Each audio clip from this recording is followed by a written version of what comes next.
Hi, it's me again with Corel Draw Tips and Tricks. Last night I made a video on this to how to find the length of a circle using pi, and somebody emailed me and go, why are you so particular? Why does it have to be so perfect? Well, some things just need to be perfect. And here's an example.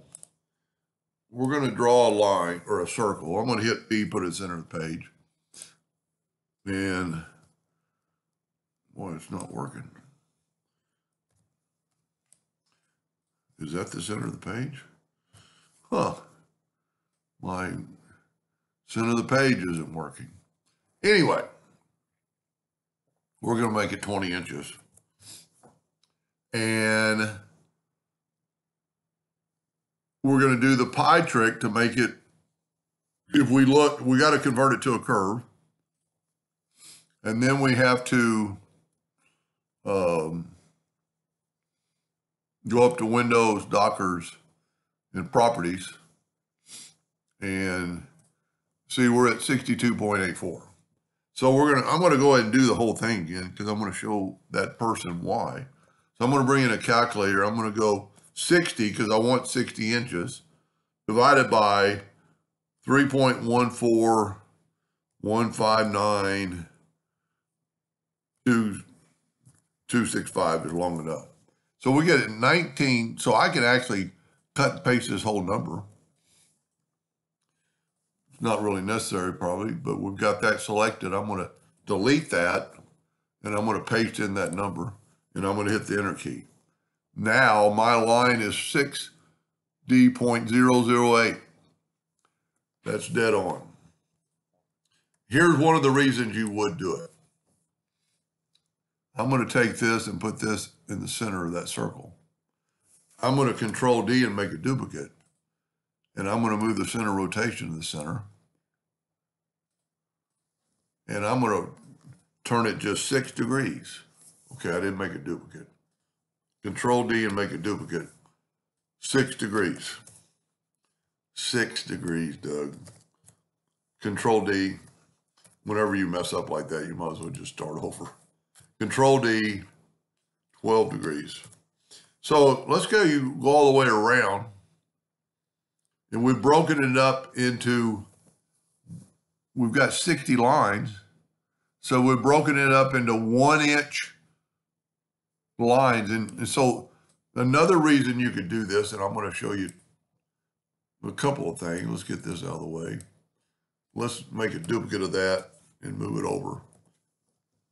And I'm going to take, just for instance, I'm going to take my virtual segment delete key and I'm going to delete that line and that line.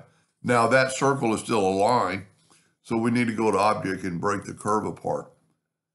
But now we can grab this one line and look how long it is. It is 1 inch, 0.0014. So it's a 1-inch line. We've got 1 inch of writing material. I shouldn't have made a copy. I just do this. And so if we had this and we take and Control D and make a duplicate, and let's just add, make it easier. Let's add plus 1 inch. Let's go here and grab it and go minus 1 inch. Well, I didn't make a duplicate of it. Control D. I always take away the inch mark symbols. Minus 1 inch. So if we take away this line, the center of this area is 1 inch. It's a little bit longer here and a little bit shorter there, but our writing area or whatever we're going to center something on, we've already proved it's 1 inch. And now it won't be 1 inch this way because the other was a curve, but it's still 1 inch. See, that's only 0.95. See, so the curve has got us bigger and bigger, which it should. See, that's 105. But this is 1 inch. That's why I do it. To do stuff like that and be that close with measurements. If you had something you had to put in there, 60 times and get that 1 inch measurement, and earlier I used text to path, and that doesn't need to be as precise as this. Let's say you're making a gear, and the gear has 60 teeth, and the next gear, has to match.